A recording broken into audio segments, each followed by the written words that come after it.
आज जो हम लोग पढ़ने जा रहे हैं उसका नाम है फंडामेंटल यूनिट ऑफ सेल, जीवन की मौलिक इकाई, चैप्टर नंबर 5, क्लास 9, है ना। इससे हम लोग पीछे भी जितना रिटन फॉर्म है उसको तो कर लिए हैं, लिख लिए। अब यहाँ से हम लोग क्या करेंगे, आगे सिर्फ इसको समझेंगे और देखेंगे, है ना। तो चलिए यहाँ से शुरू करें। इसमें क्या क्या देखना है याद रखिएगा। देखिए, हम बताते थे न्यूक्लियस, बताए थे ना, केंद्रक। तो इसमें केंद्रक देखेंगे पहले, मतलब इसमें मिलने वाले जो चीज़ है वो यहाँ पे राइबोसोम है, बहुत सा चीज़ इसमें लगा दिया गया है ना। जो उसमें मूल रूप से जो तुम्हारे यूज लायक होगा 9th क्लास के अकॉर्डिंग जो जो होगा उस सारे चीज़ों को इसमें डिस्कस किया जाएगा ना। तो पहला चीज़ है कि 8वां में हम लोग कुछ पढ़े थे, है ना। क्या पढ़े थे हम लोग 8वां में? पढ़े थे कि कोशिका की खोज किसने किया था? रॉबर्ट हुक ने किया था। किसने किया था? किसने किया था? और जीवन की सबसे छोटी इकाई कहाँ होती है? सेल होती है, यानी कि कोशिका होती है। और सूक्ष्मदर्शी का योगदान क्या रहा था? ये भी पढ़े थे कि सूक्ष्मदर्शी का योगदान हमारी कोशिका में क्या था। 8वां में हम लोग पढ़े थे। अगर सूक्ष्मदर्शी ना हो तो हम चीज़ों को मैग्नीफाई करके नहीं देख पाएंगे। तो जब सूक्ष्मदर्शी रहेगा तभी तो हम लोग देख पाएंगे उसको मैग्नीफाई करके। तो चीज़ें बड़ी दिखती हैं, जो चीज़ें बहुत छोटी है जिसको हम लोग नेक्ड आई से नहीं देख सकते हैं, उसके देखने के लिए क्या बहुत बड़ा ऑप्शन मिल जाता है। तो जब सूक्ष्मदर्शी का आविष्कार हुआ तो हमें क्या मिला? कोशिका की खोज में बहुत ज़्यादा उपयोगी साबित हुआ। ये हम लोग पढ़ चुके थे। कोशिका कितने प्रकार के होते हैं? तो यूनिसेलुलर होता है और मल्टी सेलुलर होता है। लिखा था ना, एक कोशिकीय और बहुकोशिकीय। मल्टी सेलुलर होता है। यूनिसेलुलर में कौन कौन आता है? अमीबा, पैरामीशियम, ऐसे बहुत सा जीव आते हैं। बैक्टीरिया वगैरह भी इसी में आती है। मल्टी सेलुलर में तो सारे चीज आ सकते हैं, जैसे एविस आ सकता है, ठीक ना, एविस, पीसीस आ सकते हैं, ह्यूमन आ सकता है ना, ऑर्थ्रोपोडा आ सकता है, एनिलिडा आ सकता है, एकाइनोडर्मेटा आ सकता है ना। ये सब क्या होता है? मल्टी सेलुलर होता है ना। बहुत सा ऐसे और भी बहुत सी चीज आ सकती है।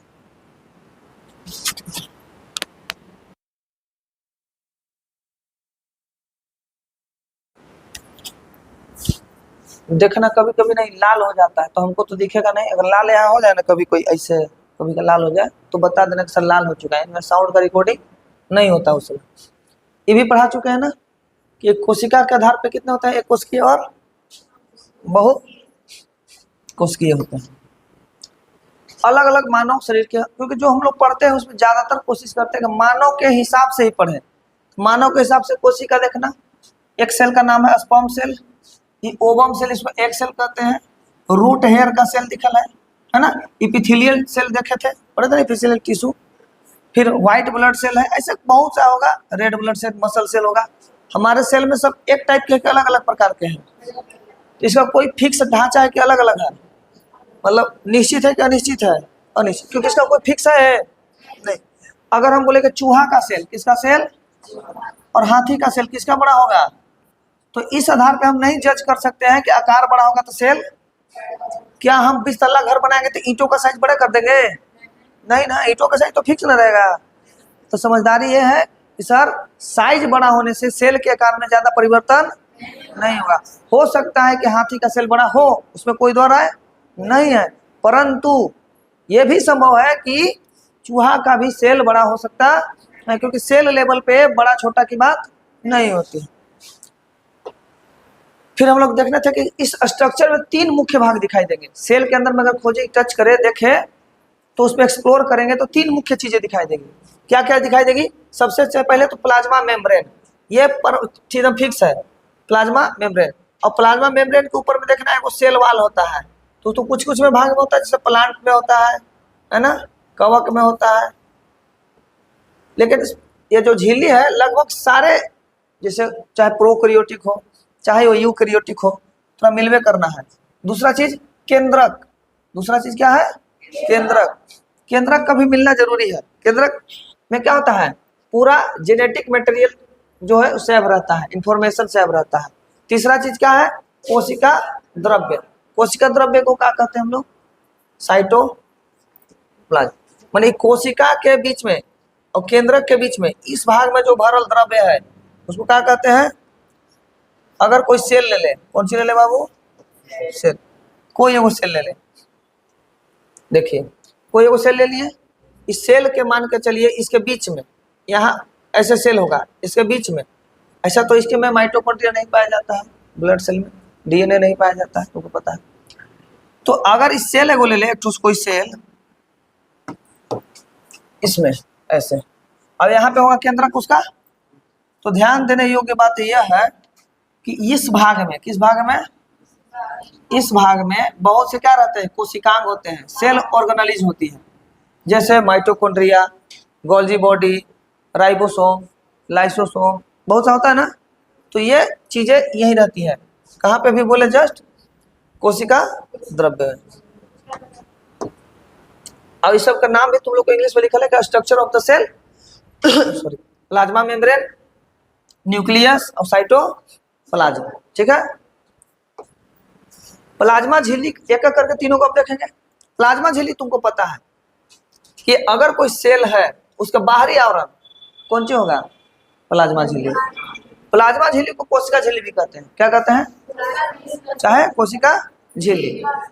अगर हम कहेंगे प्लाज्मा झिल्ली है, वाल सेल मेम्ब्रेन जानते हो ना, तो सेल वाल सभी में नहीं होगा, जंतु कोशिका में नहीं होगा, पादप कोशिका में होगा, समझ में आया? तो अगर इसमें कहें लेकिन प्लाज्मा झिल्ली तो होगा ना दोनों में, प्लाज्मा झिल्ली तो दोनों में होगा।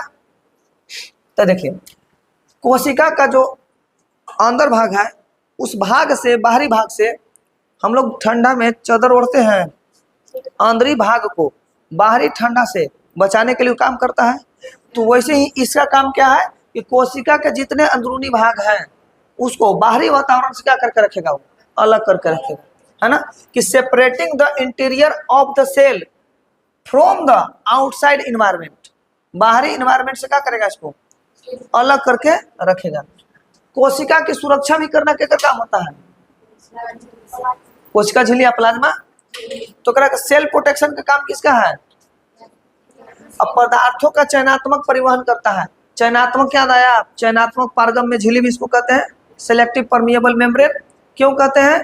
क्योंकि यह चुने हुए पदार्थों को ही अंदर आने अथवा बाहर जाने देती है। अगर वो चाहे कि अंदर में CO2 को नहीं आने दे तो नहीं आने देती है, अंदर से CO2 को बाहर जाने देती है, बाहर से ऑक्सीजन ले लेती है ना। तो चुने हुए पदार्थों को अंदर आने या अथवा बाहर जाने देती है, इसलिए इसको चयनात्मक पारगम्य झिल्ली भी कहते हैं। Selective transport of substances. Plasma झिल्ली और इसको कोशिका झिल्ली का और काम क्या है कि कोशिका का संकेतन करता है। क्या करता है? कोशिका का संकेतन करता है। तो कह रहा है कि receptor on the plasma membrane help the cell receive and respond to external signals. आंतरिक सिग्नल को क्या करेगा? ये बताने का काम करेगा। कोशिका का क्या करेगा? संकेत का काम यही करता है ना। फोटो भी यहाँ पे देखिएगा। इसका इतना तो नहीं कि डीपली नहीं पढ़ना है, इतना चीज होता है उस पतले से मेम्ब्रेन के अंदर में। देख रहा है कितना है? ग्लाइकोलिपिड है, फोस्फोलिपिड है, कोलेस्ट्रॉल है, बहुत सा चीज मिलकर के बनता है ना। कुछ अगला काम हो गया कोशिका का संकेतन। फिर है कोशिका को जोड़ने का भी क्या काम है? कौन टच रहेगा? दो सेल के बीच में ही ना टच रहेगा, झिल्ली है ना। तो कोशिका का जोड़ना और पहचान करना भी क्या काम है? इसी मेम्ब्रेन का काम है। तो सेल एडेसिव का काम करेगा और रिकॉग्नाइजेशन का भी काम इसी का है ना। सुने, इस दोनों का क्या करेगा? जोड़ने का। The plasma membrane help cell adhere to and recognise each other. दोनों को देखेगा और उसको जोड़ने का भी काम इसी का है समझ में? ये भी जान गया ना, कोशिका जोड़ेगा और क्या करेगा? उसको पहचानेगा। ठीक है। देखिए केंद्रक का काम क्या है? केंद्रक इसका काम क्या है? अनुवांशिक सूचना का भंडारण करेगा। जितना जेनेटिक इंफॉर्मेशन है उसको स्टोर करने का काम किसका है? केंद्रक का काम है ना।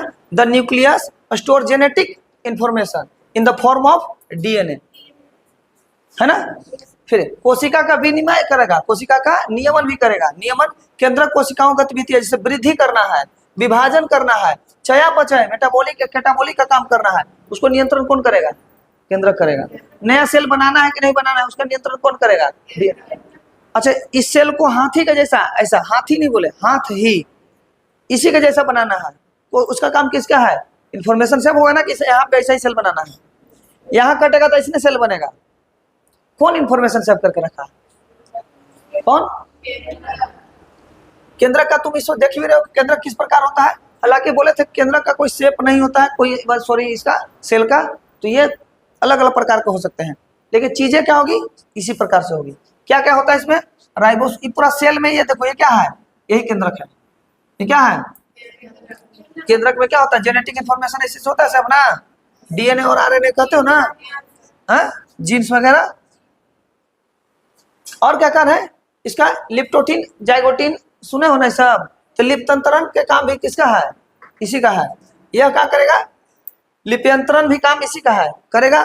जैसे इसमें आरएनए डीएनए में परिवर्तित, तो डीएनए आरएनए में परिवर्तित किसमें होता है? केंद्रक में होता है। कोशिका विभाजन में सबसे मेन इंपोर्टेंट किसका होता है? केंद्र का।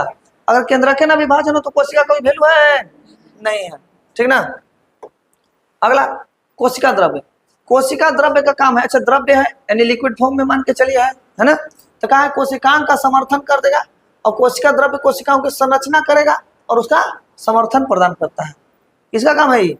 कोशिका द्रव्य। इसको और का नाम दिए थे साइटोप्लाज्म। अगर उसमें कोई चीज है तो पदार्थों का परिवहन भी करना क्या काम है? तो ट्रांसपोर्ट ऑफ सब्सटेंसेस भी किसका काम है? इसी का काम है, कोशिका का। यहां से यहां लेके जाना है तो किसके थ्रू होकर जा रहा है? कोशिका द्रव्य के थ्रू जा रहा है। तो इसमें सारी चीज देख लिए, पोषक तत्व पदार्थों का परिवहन भी इसी का काम है। कोई भी पदार्थ है कोशिका द्रव्य का, तो उसका परिवहन कौन करेगा? कोशिका द्रव्य कहने का मतलब उसमें सारे सेल ऑर्गेनेल आएंगे, समझ में आया ना। जैसे आगे मिलते जाएंगे। कोशिकीय प्रक्रिया को नियमन करना, रेगुलेशन करना किसका काम है? कोशिका द्रव्य का काम है।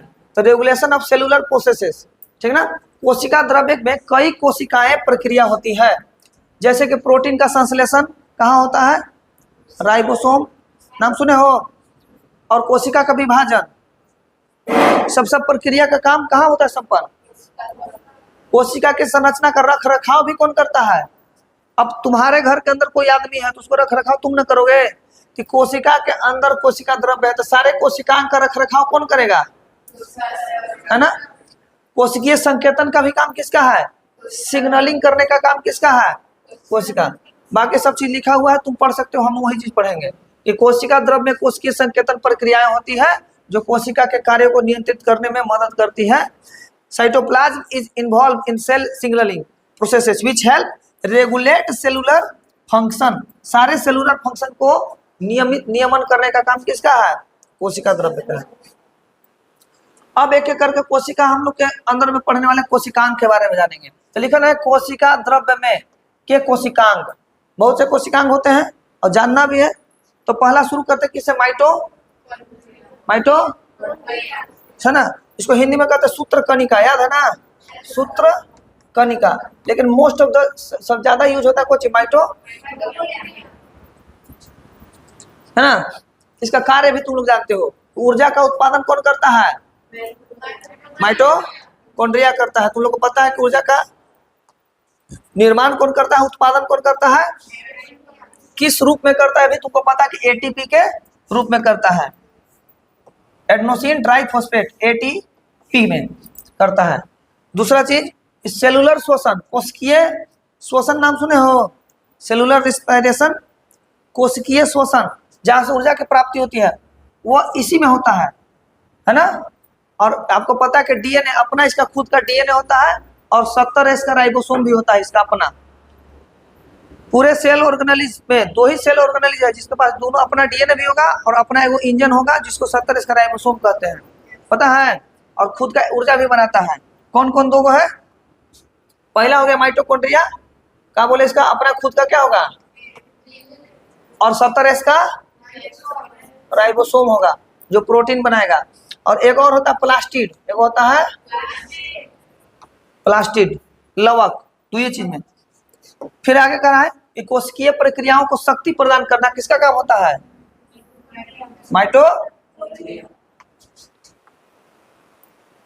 माइटोकॉन्ड्रिया काम है। इसका खोज किया था अल्टमैन ने। किसने किया था? इसलिए अल्टमैन का नाम आता है, जिन्होंने सबसे पहले इसका नाम दिया था बायोब्लास्ट। क्या नाम दिया था इसको? बायोब्लास्ट। कब किया था? 1886 में। लेकिन कार्ल बेंडा आए और इनका नामकरण किया। कार्ल बेंडा किसका किया नामकरण? माइटोकॉन्ड्रिया का। तो दो वैज्ञानिक का श्रेय जाता है, पहला जाता है अल्टमैन और दूसरा जाता है कार्ल बेंडा। Karl Benda.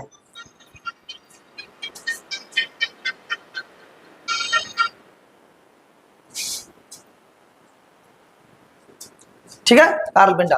आगे देखिएगा, इसका स्ट्रक्चर भी देख लीजिएगा। सेल में रहेगा, है ना, और ये संख्या में ज्यादा भी हो सकती है, एक से ज्यादा भी हो सकती है। क्यों? क्योंकि ऊर्जा की आवश्यकता ज्यादा होगा, तो इसकी संख्या भी ज्यादा होगा। बोले थे ना माइटोकॉन्ड्रिया सबसे ज्यादा कहाँ पे होती है? तो हार्ट के सेल के पास। कहाँ बोले थे? और मसल सेल के पास। माइटोकॉन्ड्रिया संख्या में सबसे ज्यादा कहाँ कहाँ होती है? हार्ट, लीवर और मसल। 1000 में भी हो सकती है। कितना? 1000।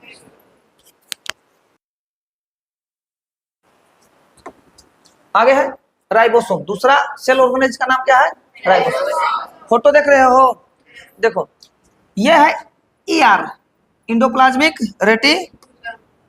ये है ईआर। ईआर का नाम होता है इंडोप्लाज्मिक रेटिकुलम। ओकरे पर दाना जैसा चिपका रहता है। कौन? राइबोसोम। और सबसे छोटा कण यही है, सबसे छोटा कण यही है। तो देखो ध्यान से कि प्रोटीन का संश्लेषण कौन करता है? दूसरा सेल ऑर्गेनेज का नाम जो पढ़ रहे हैं उसका नाम है राइबोसोम, जो कि क्या करता है? प्रोटीन का संश्लेषण करता है, सिंथेसिस ऑफ इसको प्रोटीन। हाँ, तो राइबोसोम एमआरएनए, मैसेंजर आरएनए, याद है? एमआरएनए, टीआरएनए बोले थे, ट्रांसफर आरएनए करने वाला।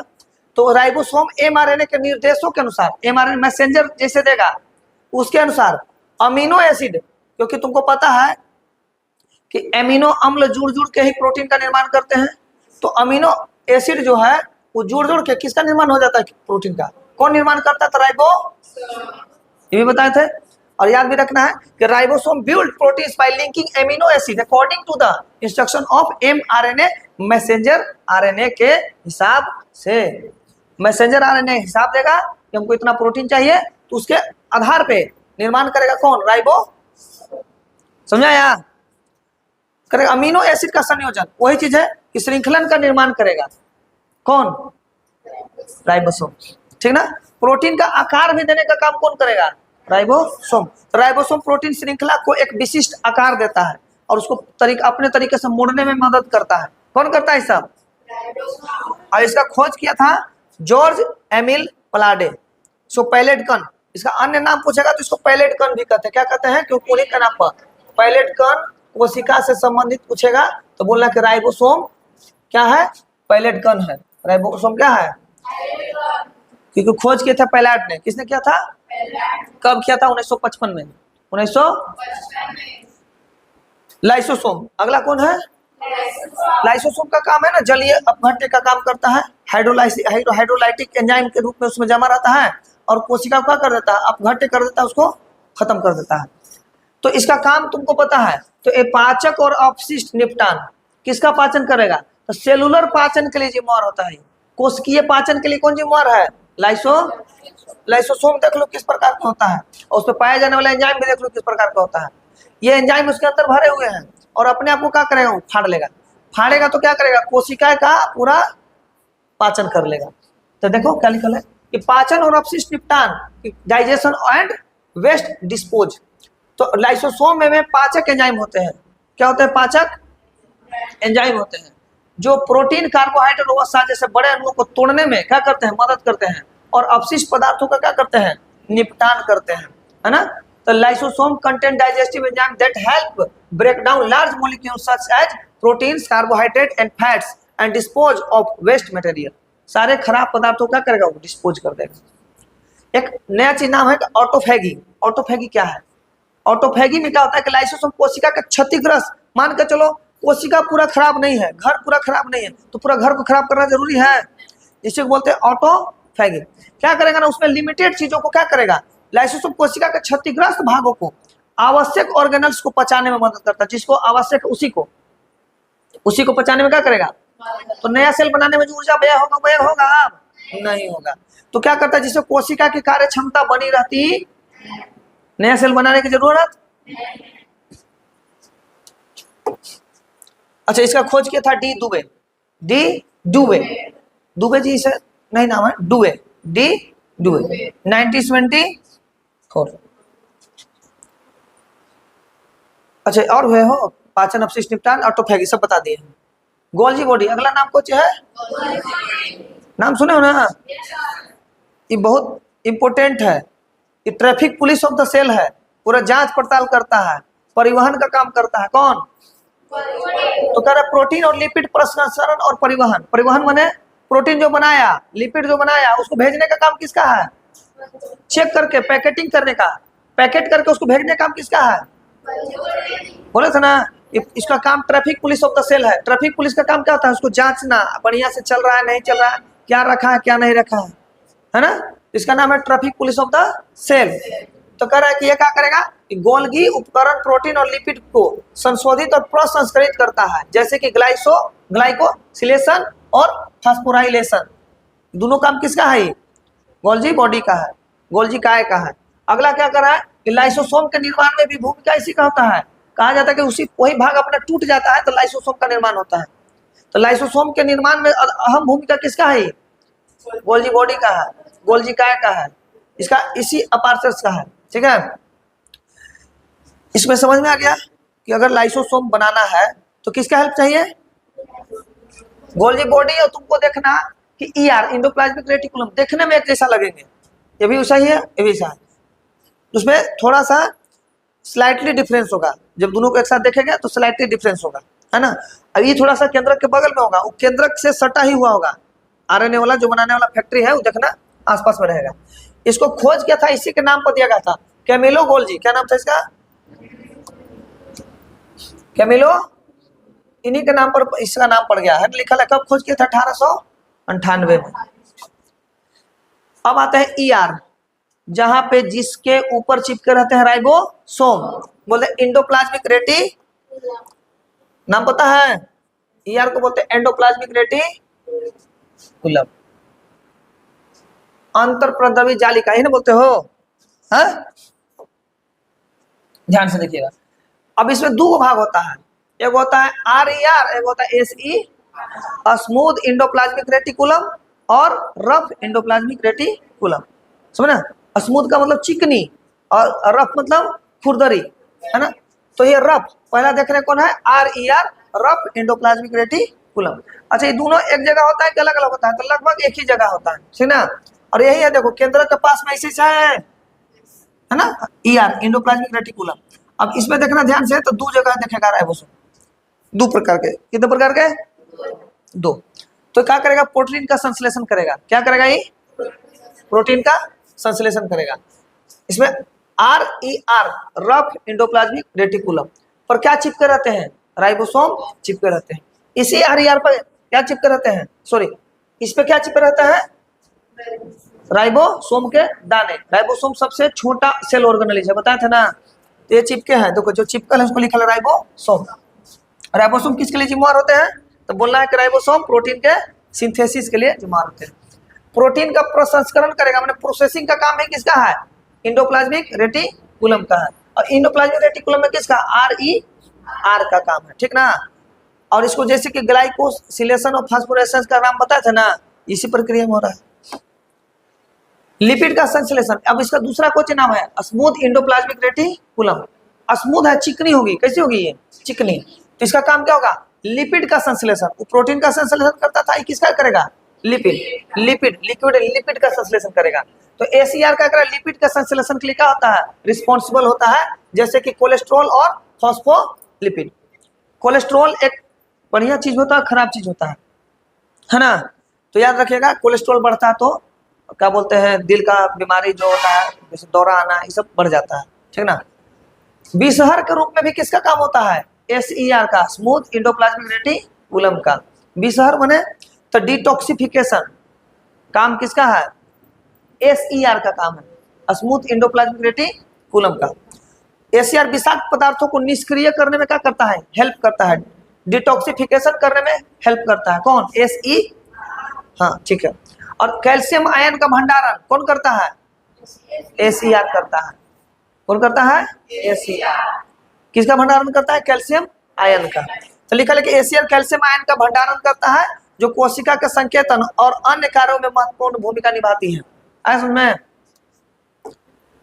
प्लास्टिड कितने प्रकार के होते हैं, दो। कितने होते हैं, एक रंग वाला और एक बिना रंग वाला। तो रंग इसमें तुमको हम खुद से लिख कर दिखा देते हैं। एक है वर्णी लवक, अब एक अवर्णी लवक। वर्णी लवक में क्या होगा, या तो सफेद होगा, अवर्णी में कैसा होगा, सफेद होगा, या तो और रंग होगा, इसमें रंग नहीं होगा, रंगहीन होगा। क्या होगा, और वर्णी में कौन कौन होगा, सब रंग, हर एक रंग किसमें आएगा। क्लोरोप्लास्ट का नाम सुने हो, इसी का एक भाग है क्लोरो,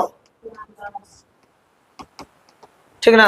वर्णी लवक का एक भाग है। अगर हरा रंग हो गया क्लोरोफिल के कारण, तो उसका नाम क्या पड़ जाता है, क्लोरोप्लास्ट। और बहुत सा तुमको यहाँ नाम देखो को मिलेगा। कितने प्रकार प्लास्टिड होते हैं, तो बहुत देखना मिलेगा। देखो प्रोप्लास्टिड है, ल्यूकोप्लास्ट है, इटियोप्लास्ट है, एमाइलोप्लास्ट है, क्रोमोप्लास्ट है, एलोप्लास्ट है, प्रोटीनोप्लास्ट है और क्लोरोप्लास्ट है। लेकिन थोड़ा मुख्य रूप से ई पढ़ना है, ई पढ़ना है और ई पढ़ना है, बस न हो, तीनों एक साथ पढ़ना है। बाकी सबको अभी थोड़ा हम तो बता दिए कितना प्रकार का दिया है, हम तो दे दिए, लेकिन पढ़ना जो है तुम्हारे 9th के सिलेबस के अकॉर्डिंग तो बता दिए कौन कौन है, ल्यूको, क्रोमो, क्लोरो। अब एक एक करके समझ लो। देखो जड़ देखे हो, जड़, जड़ में रंग कैसा उसका होता है, तो सर रंग उसमें नहीं दिखता है, हल्का पीलापन रहता है लेकिन रंग उसका। तो अवर्णी लवक हो गया। जड़ हम तना, तना ऐसे ना, उसका चमड़ी हटाओगे तो देखना तना, तना क्या रहेगा, इसी कठोर रहेगा और हल्का उजला पीला जैसा रहेगा। उसमें दो भाग में क्या पाया जाता है, अवर्णी लवक। उसमें कैसा लवक होता है, अवर्णी लवक। रंग होगा, नहीं होगा, इसमें रंग नहीं होता है, या तो सफेद होगा या तो क्या होगा, रंगहीन होगा। रंगीन नहीं, रंगहीन। इसमें बाकी कलर आ जाएंगे। टमाटर का लाइकोपीन जानते हो ना, कैरोटीन गाजर में, इस तरह का इसमें कलर आ जाएगा। और ग्रीन आएगा तो बोलेंगे क्लोरोप्लास्ट। कौन बोलेंगे उसको, क्लोरोप्लास्ट। क्लियर है, क्या क्या बोले, हरा पौधा है तो उसमें क्लोरो, क्या बाबू, क्लोरोप्लास्ट। और लाइकोपिन, टमाटर का लाल रंग किसके कारण से, लाइकोपिन, है ना। तो इस प्रकार का लवक है। लवक का मतलब होता है प्लास्टिड। और इसी में, यही प्लास्टिड में हम बोले थे खुद का क्या होगा, अपना डीएनए होगा, और खुद का अपना क्या होगा, 70 का राइबोसोम होगा। ये भी बोले थे, दुइयों को याद रखना है, ठीक है ना। अब बताइए, किसी फूल है, कोई फूल है कोई, और इस फूल का रंग पीला है, तो कौन कारण होगा, क्लोरोप्लास्ट, सॉरी क्रोमोप्लास्ट के ल्यूकोप्लास्ट, क्रोमोप्लास्ट। क्रोम का मतलब वर्ण, वर्ण का मतलब रंग, इसमें रंग आ गया है। तो हर रंग के लिए जिम्मेवार, पौधों में हर रंग के लिए जिम्मेवार कौन प्लास्ट हो जाएगा, क्रोमोप्लास्ट। और हरा रंग के लिए कौन हो जाएगा, क्लोरोप्लास्ट। और कोई रंग नहीं है तो कौन हो जाएगा, ल्यूकोप्लास्ट। समझा गया। चलिए, रसधानी नाम सुने हो, रसधानी क्या होता है, रसधानी, रसधानी पौधों और जंतुओं में पाया जाने वाला एक मतलब ऑर्गेनेलिज है, जिसमें कुछ कुछ एंजाइम भरे रहते सब हो सकते हैं, प्रोटीन, फैट वगैरह, ठोस या कार्बनिक पदार्थ भरे हो सकते हैं, है ना। तो क्या लिखा है, इसमें ठोस अथवा तरल पदार्थ संग्रहित होते हैं, है ना, जिसमें अम्ल, शर्करा, कार्बनिक, एमिनो अम्ल तथा कुछ प्रोटीन भी शामिल है। पादप कोशिकाओं में बहुत बड़ी होता है, और कहीं कभी तो 90% अकेले हिस्सा रख लेता है। कितना, 80 to 90% अकेले रख लेता है। इतना बड़ा बड़ा सेल ऑर्गेनाइज होता है। प्लांट सेल में ही बहुत बड़ा था, एनिमल सेल में बहुत छोटा होगा, लेकिन प्लांट सेल में ही, है ना, क्योंकि उसका हर सीजन एक जैसा नहीं है। कभी चीजों की जरूरत सेल को ज्यादा पड़ सकती है तो स्टोर करके रख सकता है। उसका वैक्यूल क्या होता है, बड़े होते हैं। कितने % हो सकते हैं कोनों में, 70 से 80, 90 भी हो सकता है, ऐसा में। तो क्या, इट स्टोर सॉलिड और liquid substances which include acid, sugar, various organic amino acid and some proteins. It is very large in plant cell whereas it is small in animal cell। जबकि मानव में क्या होती है, या जंतु कोशिका में क्या होती है, बहुत छोटी होती है, बहुत।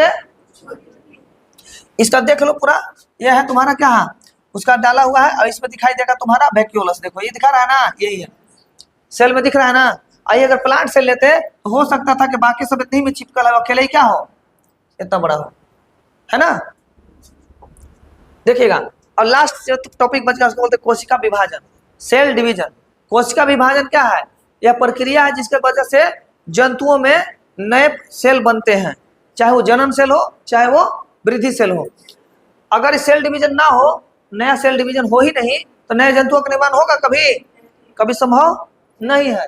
तो क्या होगा कि कोई एक सेल है, इसको मदर सेल कहते हैं। जब एक सेल पहला है तो उसको क्या बोलते हैं, मदर। और इससे कोई सेल का निर्माण हुआ, उसको बोलेंगे डॉटर सेल। क्या बोलेंगे उसको, इसको बोलेंगे मातृ कोशिका, इसको बोलेंगे पुत्री कोशिका। क्या बोलेंगे इसको। चलिए, तो सेल डिवीजन के अलग अलग प्रकार होते हैं। जो मोस्टली होता है वो कितने प्रकार के होते हैं, 3। इसमें एक प्रोसेस की बात होती है असूत्री। क्या बात होती है बाबू, असूत्री। असूत्री मैंने क्या है, सूत्रों की संख्या पे कोई बातें नहीं होगा।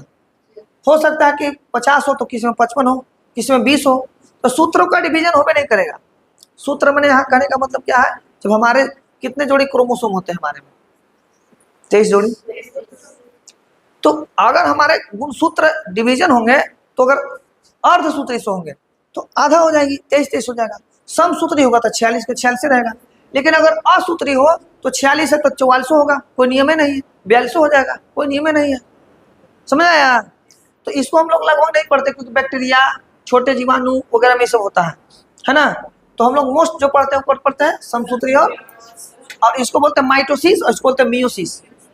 माइटोसिस और तुम लोग एक एक्स्ट्रा क्लास में बताए थे G1, S, G2, prophase, metaphase, anaphase, telophase. Prophase 1, metaphase 1, telophase 1 सब बताए थे ना। वो अतिरिक्त क्लास है, उसका अलग वीडियो है ना। वो पूरा स्पेशल सेल पे बनौले है। अब नवा क्लास में उतना सेल डिवीजन नहीं ना दिखाएगा, तो थोड़ा सा दिया तो थोड़ा सा बताएंगे।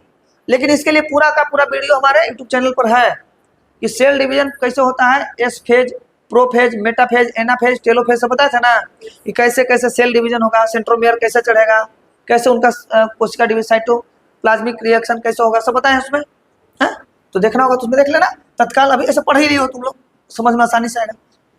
तो समसूत्री विभाजन में क्या होगा, सूत्रों की संख्या क्या रहेगी, समान। मैंने पिता में अगर 23 है, मान के चलिए, है तो 46 रहता है, 23 जोड़ी है ना, तो अगला सेल भी बनेगा, उसमें कितना होगा, तो सूत्रों के समान है, सम मने बराबर, सम मने। तो जब सूत्रों की संख्या बराबर हो तो कौन विभाजन कह लेंगे। अगर हमको कट गया तो वहां वैसने सेल आना चाहिए ना, तो समान सेल आएगा, समान यानी कि सम आएगा, तो कैसा विभाजन होगा, कौन विभाजन होगा। लेकिन आप लोग कहिएगा कि सर कुछ चीजें मेरी माता जी से मिलती है और कुछ चीजें मेरे पिताजी से मिलती है। इसका मतलब माता के भी कुछ गुण होंगे और कुछ पिता के भी गुण होंगे। तो इसका मतलब जब सूत्री विभाजन हो रहा होगा तो 23 जोड़ा होगा, यानी 46 में लिख देते इसको, क्योंकि जोड़ा में भी लिखना दिक्कत है। क्या लिख दे इसमें, तो आपका क्या होगा कि माता जी से कितना क्रोमोसोम आया होगा और पिताजी से कितना आया होगा, तब मिलकर के 46 हो गया। तो ये जनन कोशिका में होती है। कहाँ होती है, जनन कोशिका में होती है। सिर्फ कहाँ होती है, जनन कोशिका में होती है, क्योंकि आपको आधा गुण रखना है ना। तो देखिए अर्धसूत्री कहाँ होती है, जनन कोशिकाओं में होती है। कहाँ पे होती है, जब जाइगोट का निर्माण होता है ना, जाइगोट का, तो जाइगोट के निर्माण से पहले उन लोग में जो डिवीजन होता है, उस डिवीजन का नाम है मियोसिस, यानी कि अर्धसूत्री। सूत्रों की संख्या क्या हो जाएगी, आधा। आधा माता जी का आधा, जिसमें 22 गो रहेगा, तब सेम 22 गो रहेगा। एक गो रहेगा एक्स एक्स, एक गो रहेगा एक्स वाई। तो इसमें से एक कोई उठेगा और इसमें से कोई उठेगा। ये दोनों उठ गया, ई पक्ष आ गया, लड़की पक्ष लोग। अगर ई उठ गया, अब ई उठ गया तो ई पक्ष आ गया, लड़का लोग, है ना। तो इस पूरा डिपेंड करता है जब फर्टिलाइजेशन होता है उसी समय। इसलिए वो बोलेगा ना कि भगवान की पूजा करिए, भगवान की पूजा करिए, तो लड़का या लड़की उसका कोई संबंध, सब झूठा है, इसको कोई बदल ही नहीं सकता है ना। तो जब उस जो पाखंड है उसको दूर रहना है। साइंस वाला स्टूडेंट पाखंड को नहीं मानते हैं, बेसिक चीजों को समझते हैं। तो जब सेल डिवीजन हो रहा है तो भगवान जी हुआ रहते हैं, आराम करते हैं, उनका भी कोई काम नहीं है। अगर वो सब काम करने लगे, स्पेशल लड़का को देखने लगे, तो लड़की लोग आए भी नहीं करेगी, तो पूरा जनसंख्या असंतुलन हो जाएगा, वो भी दिक्कत है। इसलिए दोनों को बराबर बराबर रेशियो दिया गया है, मैंने 50-50 दिया गया है। दोनों दौड़ेगा, जो पहले पहुंचेगा वो विजेता। समझ आया? तो तुम लोग लाखों करोड़ों अरबों में एक है पहले ही से, है ना? क्योंकि वहां तक पहुंचने में तुम लोग को जब बताए थे 8वां क्लास में पढ़ना भी है, तो उसमें भी बताया जाता है कि अरबों करोड़ों अरबों में से एक सेल ही पहुंच पाता है जो फर्मेंट क्या करता है, वहां फर्टिलाइजेशन करता है। समझ आया ना? तो अब इसको पता चल गया, विभाजन समझ में आ गया, विभाजन के प्रकार भी समझ में आ गया। देख लीजिए, इसका नाम है प्रोफेज, ये प्रो, मेटाफेज, मेटाफेज, एनाफेज और टेलोफेज में कोशिका क्या हो जाती है, अलग होने का कोशिश कर लेती है। अब मियोसिस में क्या होगा, दो प्रक्रिया में होती है। कितने प्रक्रिया में होती है? अच्छा भाई बताओ कि जो मियोसिस माइटोसिस है, इसमें एक सेल से कितने सेल बनते थे, दो। अब मियोसिस दो चरण में होती है ना, हा? तो एक से पहले क्या बनेगा और दो से फिर कितना बनेगा, चार ना हो, दो से कितना बनेगा, चार बनेगा। ये दो चरण में संभव होती है, अभी एक चरण में संपन्न होती है समझ में? अगर हमको यहाँ 10 को सेल मरा तो 10 को सेल चाहिए, कितना चाहिए? लेकिन जो बच्चा तैयार होता है तो उसमें हर डेवलपमेंट ज्यादा चाहिए। देखना, 4 से कितना होगा, 8 से कितना होगा, 16 से 32, और ऐसे होते होते होते एक पूरा सेल से एक जीव का निर्माण होता है समझ में? पूरा देख लिया, प्रोफेज 1, मेटाफेज 1, एनाफेज 1, टेलोफेज 1, फिर टेलोफेज 2, एनाफेज 2, मेटाफेज 2 और प्रोफेज 2। तो मियोसिस में 2 चरण में संपन्न होती है। पहला चरण में 1 से 2 और दूसरा चरण में 1 से 2, 1 से 2, 4। तो पूछ लेगा समसूत्री में डाउटर सेल से कितने सेल बनते हैं, तो 1 से 2। अगर बोलेगा कि अर्धसूत्री में 1 से कितने बनते हैं, 4। कितने चरण में संपन्न होती है, 2 चरण। ये कितने चरण में संपन्न होती है, पूरा समझ में? कोई दिक्कत? ठीक है ना? तो आप इसको क्या करना, अभी बेसिक समझा दिए और आपको लिखवाया भी है, बढ़िया से पढ़िए और बार बार जब भी इशू हो तो यूट्यूब खोलिए देखिए, ठीक ना? देखते और कुछ है क्या? नहीं, अब खत्म हो गया। तो यहाँ पे कर देना है और लिख देते the end. Have a nice day.